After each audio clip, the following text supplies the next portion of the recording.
Welcome to my channel SG solution learn easily. মাধ্যমিক math class 10 এবং অঙ্কের আরও বিভিন্ন সমস্যার সমাধান নিয়ে আমরা আলোচনা করব। আজকে আমাদের আলোচনার বিষয় গোলক বা স্ফিয়ার, চ্যাপ্টার নম্বর 12। এটি এই চ্যাপ্টারের উপর 4 নম্বর ভিডিও। আগের অঙ্কগুলি পেতে এই চ্যানেলের অন্যান্য ভিডিওগুলি দেখে নাও। এই চ্যানেলে যারা নতুন, সমস্ত অঙ্কগুলি সবার আগে দেখতে এবং খুব সহজে অঙ্ক শিখতে চ্যানেলটিকে অবশ্যই সাবস্ক্রাইব করে নাও। তো গত 3টি ভিডিওতে আমরা এই চ্যাপ্টারের উপর যে বড় কোশ্চেনগুলো আছে সেগুলো নিয়ে আলোচনা করেছিলাম। তো আজকে আমরা এই চ্যাপ্টারে যে এমসিকিউ এবং শর্ট কোশ্চেনগুলো আছে সেগুলো নিয়ে আলোচনা করব। তো চলো শুরু করা যাক। তো আজকে আমরা 15 থেকে শুরু করব এবং শেষ পর্যন্ত আলোচনা করব। তোমরা ভিডিওকে স্কিপ করবে না, প্রত্যেকটা আলোচনা খুব সুন্দর করে শোনো এবং বোঝার চেষ্টা করো। তো এখানে যে প্রশ্নগুলো দেওয়া আছে, যে প্রশ্নগুলো অলরেডি আমি খাতায় লিখে রেখেছি। তো আমরা সমাধানগুলো কীভাবে হবে এবং খুব দ্রুত কীভাবে সমাধান করা যায় সেগুলো নিয়ে আলোচনা করব। তো এখানে অতি সংক্ষিপ্ত উত্তরধর্মী প্রশ্ন প্রথমে 15A 1 নম্বর অঙ্ক বলছে 2R একক দৈর্ঘ্যের ব্যাসার্ধ বিশিষ্ট নিরেট গোলকের আয়তন কত হবে। অর্থাৎ এখানে ব্যাসার্ধের দৈর্ঘ্য দেওয়া আছে 2R একক।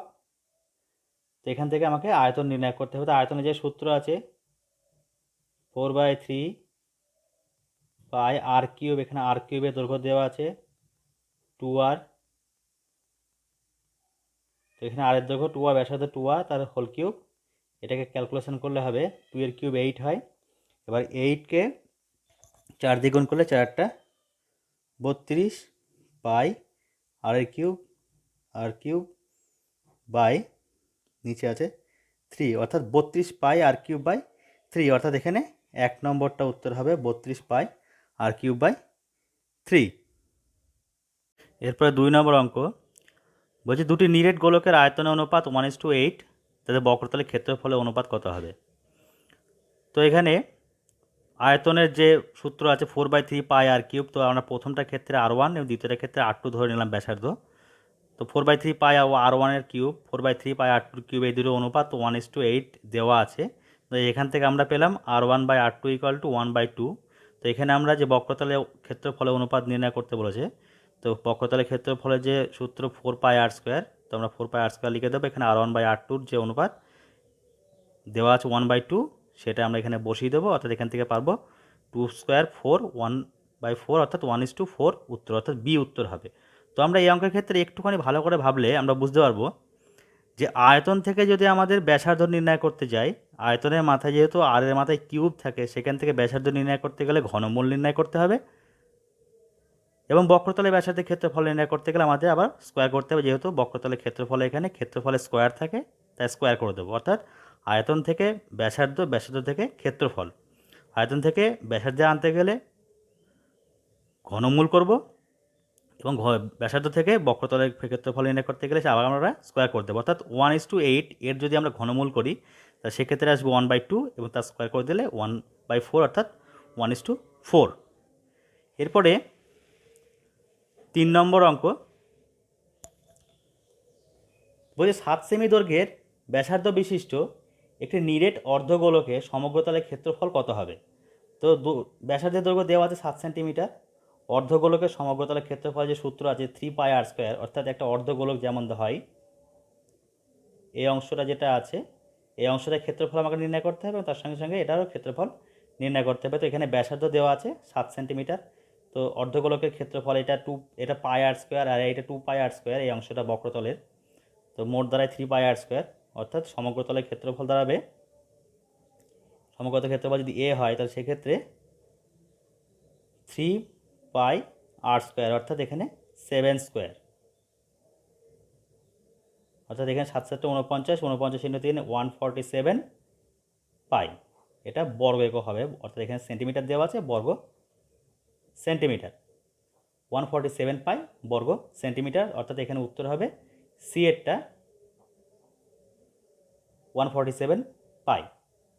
এরপরে 4 নম্বর অঙ্ক বলছে দুটো নিরেট গোলকের বক্রতলের ক্ষেত্রফলের অনুপাত 16:9 হলে তাদের আয়তনের অনুপাত কত হবে। তো আগের যে অঙ্কটা আমরা করলাম একই রকম, এখানে যে 2 নম্বর অঙ্কটা করলাম। তো এখানে দেওয়া আছে বক্রতলের ক্ষেত্রফলের অনুপাত। তো এখান থেকে আমরা 4πr1² বাই 4πr2² = এখানে দেওয়া আছে 16/9। এখান থেকে আমরা এই R1/R2, অর্থাৎ বর্গমূল করে দিতে হবে এই সাইডটাতে, বাম সাইড দিকে R1 বাই, বাম সাইড বর্গমূল করলে R1/R2 এটা ইকুয়াল টু 4/3, অর্থাৎ আমরা এখানে ব্যাসার্ধের অনুপাতটা আমরা পেয়ে গেলাম। এবার ব্যাসার্ধ অনুপাত পেলে সেখান থেকে আমরা আয়তনের অনুপাত যে সূত্র দেওয়া আছে 4/3 পাই R1 কিউব, 4/3 পাই R2 কিউব। তো এটাকে ক্যালকুলেশন করলে এখানে R1/R2 মান 4/3 বসিয়ে দিলে এখানে 64/27, 4 কিউব 64 এবং 3 কিউব 27, অর্থাৎ 64/27, এখানে উত্তর হবে এ, 64:27। তো তোমরা একটু ভালো করে খেয়াল করে এটা বুঝতে পারবে যে বক্রতলের ক্ষেত্রফলের অনুপাত যখন দেওয়া আছে, ঠিক আছে, বক্রতলের ক্ষেত্রফল থেকে যদি আমরা ব্যাসার্ধের অনুপাতে আসতে চাই তো সেক্ষেত্রে শুধুমাত্র অনুপাতটাকে বর্গমূল করলে হয়ে যাবে, এবং আয়তন অনুপাত নির্ণয় করতে গেলে সেই ব্যাসার্ধ অনুপাতটাকে আবার কিউব করলেই অঙ্কটা সম্পূর্ণ হয়ে যাবে। অর্থাৎ এখানে বক্রতলের ক্ষেত্রফল দেওয়া ছিল 16:9, অর্থাৎ 16:9। এখানে থেকে যদি আমরা বর্গমূল করতাম সেক্ষেত্রে 4:3, সেটাকে যদি আমরা ঘনমূল করি আবার 4-এর ঘনমূল, 4-এর কিউব 64 এবং 3 কিউব 27, অর্থাৎ এখানে ঘন করলে আবার ব্যাসার্ধকে ঘন করলে আবার আয়তন এখানে চলে আসবে। এরপরে 5 নম্বর প্রশ্ন বলছে, এটি নিরেট গোলকের বক্রতলের ক্ষেত্রফল ও 3 গুণ আয়তনের সাংখ্যমানের সমান হলে গোলকটির ব্যাসার্ধের দৈর্ঘ্য কত হবে? অর্থাৎ এখানে বক্রতলের ক্ষেত্রফল ও আয়তনের 3 গুণ সমান।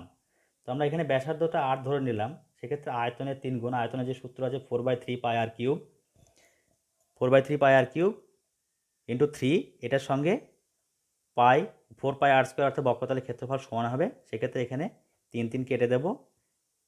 এরপরে আমরা এই আর কিউবটা বাঁদিকে রাখবো, আর স্কোয়ারটাকে ডান দিকে নিয়ে আসলে নিচে চলে আসবে, আর এদিকে 4 পাই আছে, এদিকে 4 পাইটাকে আমরা নিচে নিয়ে যাবো, এই দুটোও কেটে যাবে। অর্থাৎ এখানে এবার আর দিয়ে, আর স্কোয়ার দিয়ে আর কিউবকে কাটলে পরে থাকবে আর, অর্থাৎ আর ইকুয়াল টু দাঁড়ালো এখানে 1, অর্থাৎ এক্ষেত্রে গোলকটির ব্যাসার্ধ দাঁড়ালো কত?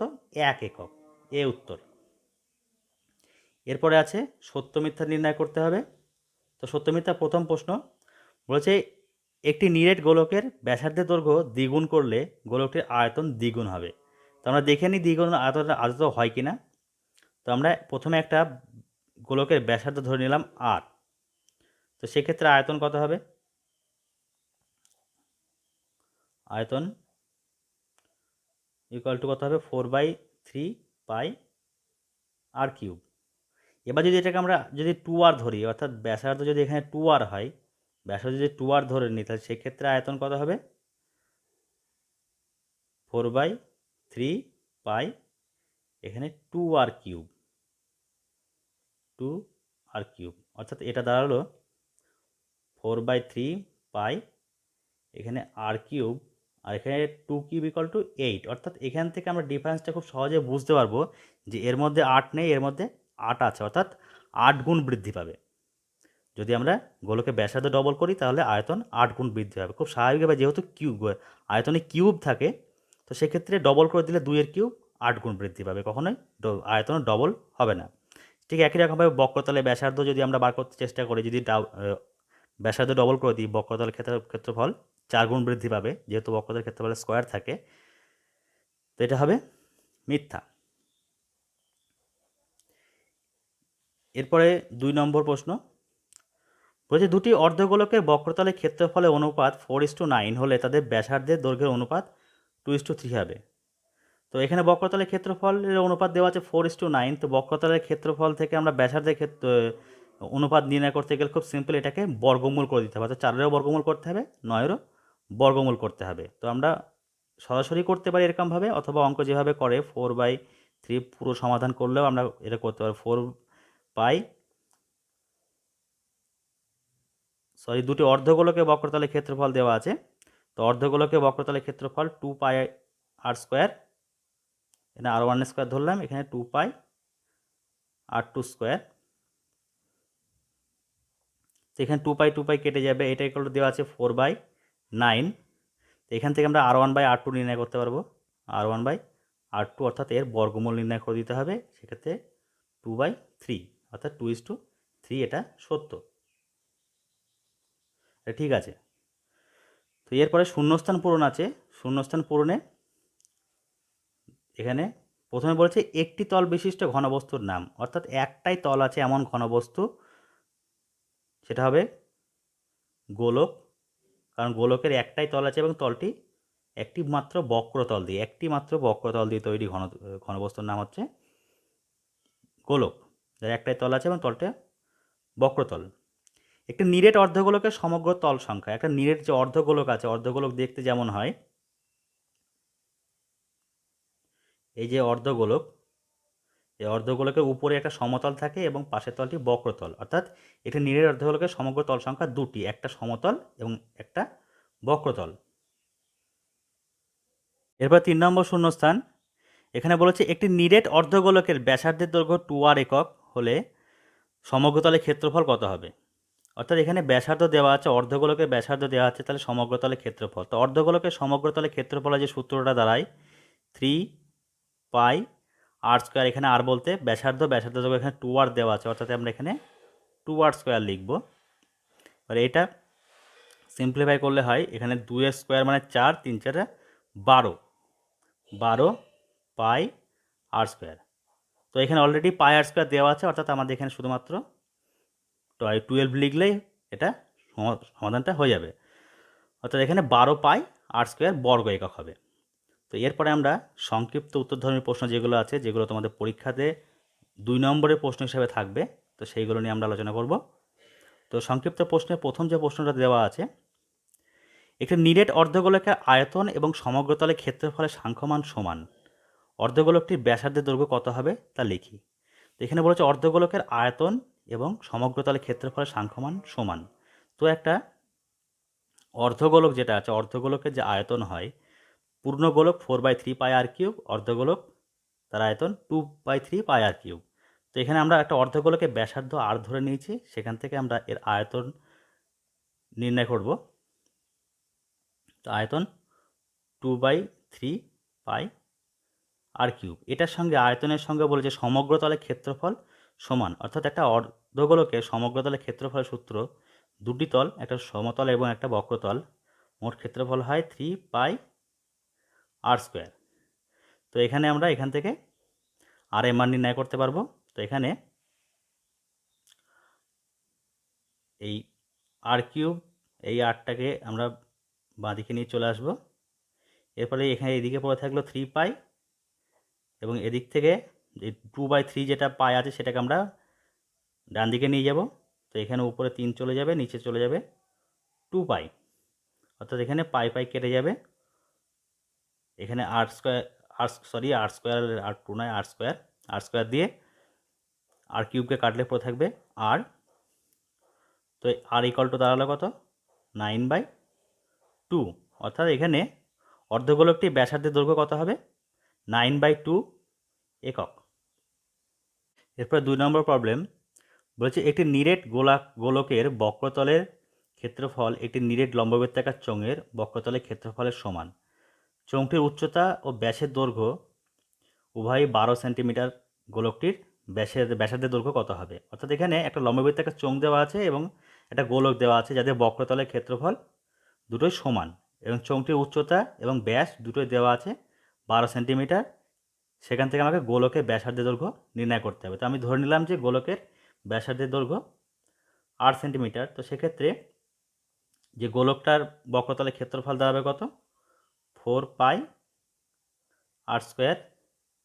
এবার চোঙটির যে উচ্চতা এবং ব্যাসের দৈর্ঘ্য উভয়ই দেওয়া আছে 12 সেন্টিমিটার, অর্থাৎ এখানে আমরা চোঙের যে বক্রতলের ক্ষেত্রফল দাঁড়ায়, বক্রতলের ক্ষেত্রফল 2πr/h, অর্থাৎ এখানে 2π, এখানে আর ব্যাসের দৈর্ঘ্য দেওয়া আছে, তা সেখান থেকে আমরা ব্যাসার্ধ দৈর্ঘ্য পেয়ে যাব 2πr। আর ব্যাসের দৈর্ঘ্য যদি 12 হয়, তাহলে সেক্ষেত্রে ব্যাসার্ধ হবে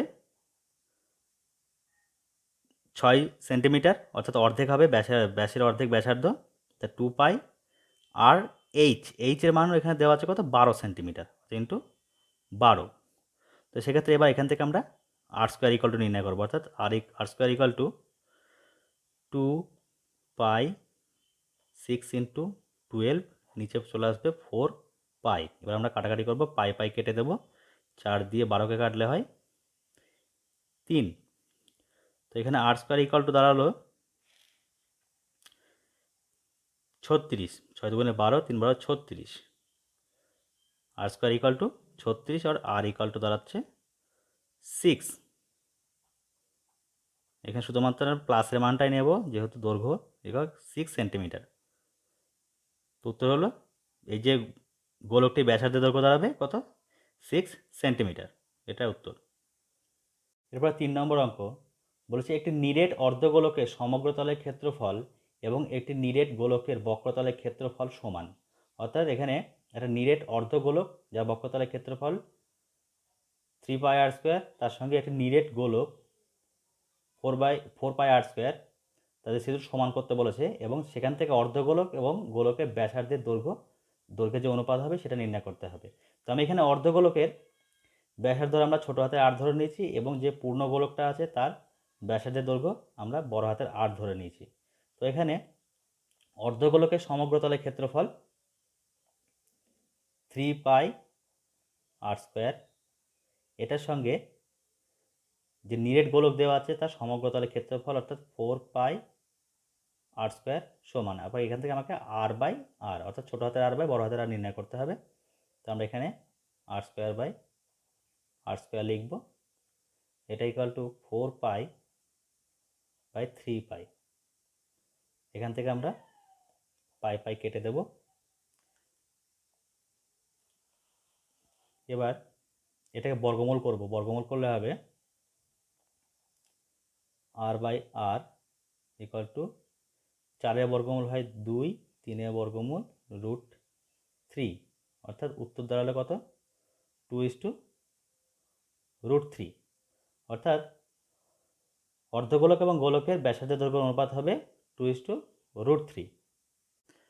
এরপর 4 নম্বর অঙ্ক বলছে এটি নিরেট গোলকের বক্রতলের ক্ষেত্রফল s এবং আয়তন v হলে s³/v² মান কত তা লিখি, পায়ের মান না বসি। অর্থাৎ এখানে পায়ের মান 22/7 বসানোর প্রয়োজন নেই। তো আমরা এখানে গোলকের ব্যাসার্ধ আরেকক ধরে নিয়েছি, আরেকক ধরে নিলে সেক্ষেত্রে বক্রতলের ব্যাসার্ধ s = 4πr², অর্থাৎ বক্রতলের ব্যাসার্ধের সূত্র, এবং আয়তন = 4/3πr³ আয়তনের যে সূত্র। এবার s³/v², অর্থাৎ এখানে s এর মানটা 4πr² তার কিউব এবং v এর মান 4/3πr³ তার স্কোয়ার, v²। তো এটার মান দ্বারাই আমরা এখানে ভুল করে পাই কেটে দেওয়া হয়েছিল, তো পাইটা কাটা যাবে না। তো এখানে 64 কিউব 4³ 64, তার সঙ্গে π³ r⁶। এখানে 64 4 স্কোয়ার 16, এবং এখানে যে 3 আছে এই 3 স্কোয়ার এটা আমরা উপরে লিখতে পারি, উল্টে যাবে 9, নিচে π² ইন্টু r⁶। এখানে r⁶ কেটে যাবে, π² দিয়ে π³ কাটলে পড়ে থাকে পাই, এবং 16 দিয়ে 64কে কাটলে পড়ে থাকে 4, অর্থাৎ মোটের মাথায় দেওয়া হলো 4 9 36 পাই, অর্থাৎ s³/v² = 36 পাই, এটা উত্তর। এরপরে 5 নম্বর অঙ্ক বলেছে এটি গোলকের ব্যাসার্ধের দৈর্ঘ্য 50% বৃদ্ধি করলে বক্রতলের ক্ষেত্রফল শতকরা কত বৃদ্ধি পাবে তা লিখি। তো আমরা এখানে একটা গোলক তার ব্যাসার্ধ ধরে নিয়েছি r একক। তো r একক যদি ব্যাসার্ধ হয় সেক্ষেত্রে বক্রতলের ক্ষেত্রফল হবে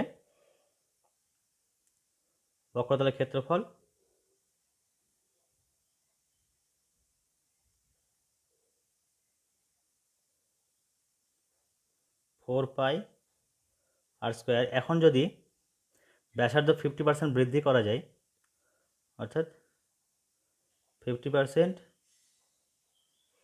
বর্ধিত ব্যাসার্ধ কত হবে, 50% বর্ধিত ব্যাসার্ধ দাঁড়াবে r × 150/100, এটা 3, এটা 2, 50 দিয়ে কাটলে অর্থাৎ 3r/2। সেক্ষেত্রে বক্রতলের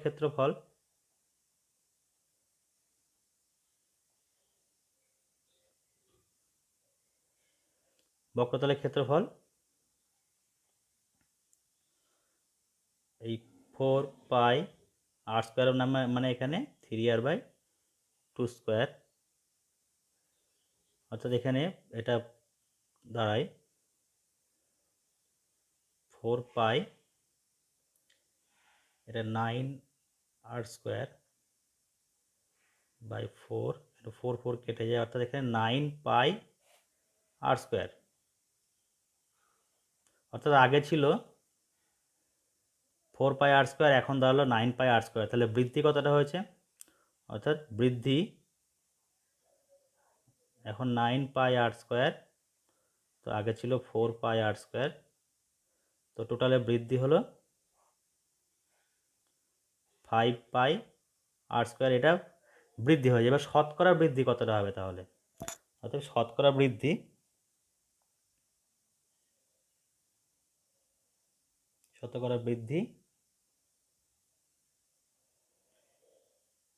এই 5 পাই আর স্কোয়ার, আগে ছিল 4 পাই আর স্কোয়ার, এটাকে আমরা 100 দিয়ে গুণ করে পার্সেন্টেজ দিয়ে দেবো। সেক্ষেত্রে এখানে পাই আর স্কোয়ার কেটে যাবে, 4 দিয়ে কাটলে 25, অর্থাৎ 125% শতকরা বৃদ্ধি হবে। অর্থাৎ যদি আমরা কোনো গোলকের ব্যাসার্ধের দৈর্ঘ্য 50% বাড়িয়ে দিই, সেক্ষেত্রে গোলকের যে বক্রতলের ক্ষেত্রফল সেটা 125% বৃদ্ধি পাবে।